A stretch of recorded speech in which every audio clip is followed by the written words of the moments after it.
struggles to gain civil rights, end wars, or simply to live another day. Throughout history, when standing up for their beliefs, people have often turned to the comfort of music. But why is that? What is it about music that elicits such a powerful response? And what role does music play in the ultimate human struggle, war? Neuroscience and cognitive psychologists have been spending a lot of efforts lately in the last 10 or 20 years to try to understand the power of music. When they search for music, the whole brain lights up. So what neuroscientists are starting to suggest is that music is one of those few human experiences that involves all the senses, all our memories, all our presentness, and so it would make all kinds of sense that music would be one of those things that we'd seek when the emotions from the situations are most highly fraught.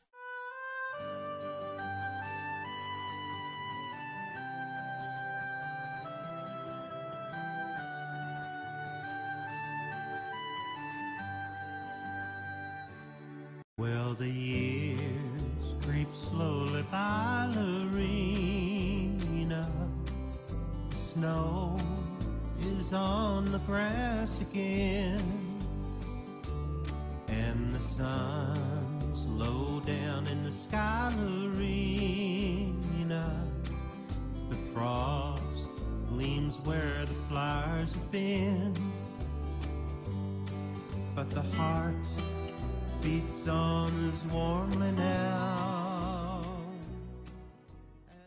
My field of specialization is American music, and in particular is American popular music, and especially American popular music of the 19th century. Of course, that's included the period of the Civil War. The first function for music making in military exercises was to rap on the drum in a certain way, and it told the troops, peel off to the left, or rap on the drum in a certain way, or issue a bugle call and retreat. Let's get the hell out of there. Since you already had the musicians in the camp, we're not always fighting battles.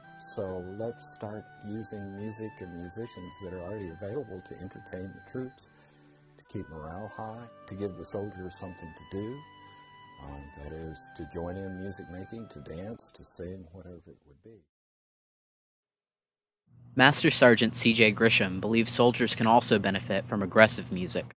War is so ugly and disgusting, and it's very inhuman. It's an inhuman thing. It's unnatural for people to kill people. It's something that no one should ever have to do. Unfortunately, someone does, and we happen to be that someone sometimes. And so listening to music would artificially make you aggressive when you needed to be aggressive. If you knew you were going out and you were going to get shot at, you didn't want to go out there thinking everything's hunky-dory, and you had to go out there with an aggressive mindset, hoping that you wouldn't have to use that aggression. I think music all along has been an important part of the spirit of any military unit. It's boosted morale and prepared soldiers at least to do what they had to do, and that's eventually to fight, to have a positive effect on soldiers. Of course, the obvious thing is that you need to get them to feel gung-ho. But I think also in looking at, especially music that's consumed on the war front, it's often music that gives them kind of comic relief from the drudgery of being a soldier. It's surprising how many comic songs come out. There's a bean that we all love. It's the old army bean. And so we find people singing about how awful food is in the Civil War, and other comic songs come out, surprisingly concerning soldiers. I think actually the stereotype about making you feel positive and seeking the glory is more an attribute of home front music than it's of soldiering music. I mean, if you're out there in the field, you know what war is like, and you know what's involved. This penchant for comic relief continues in today's military, where many soldiers have found that an easy way to restore a feeling of normalcy, however temporary, is by goofing off to pop music. The lady behind us was like, what the?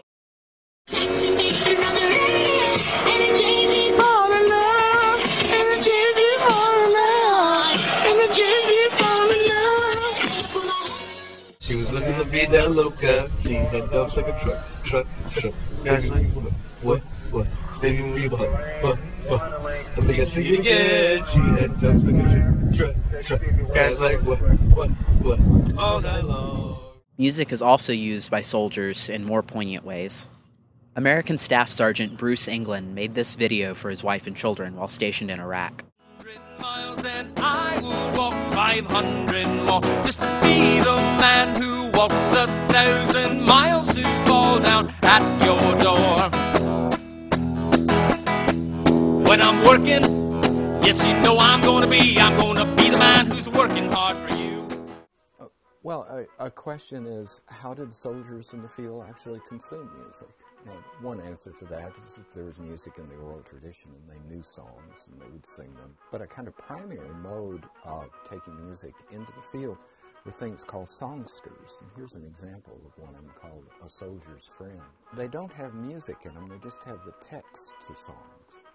So you can see they're nice and small, they were inexpensive, and it's actually been said that next to the Bible, this is the most common form of literature carried by soldiers in the field. There are even stories of these things stopping bullets, and so they served a practical function, at least for some as well.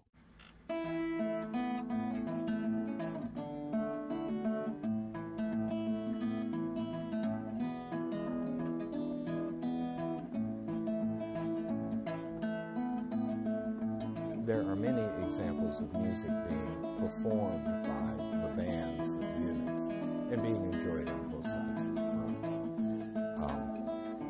The Stones River episode is famous because it was documented, it was heavily documented. It was understood as fairly early in the war before the forces started to fray, especially on the part of the Confederates. And it was Christmas time, that's correct. Famously ended up with both bands joining in on Home Sweet Home. You cannot tell that story and shed a tear over this incredibly tragic battle right here on our doorstep.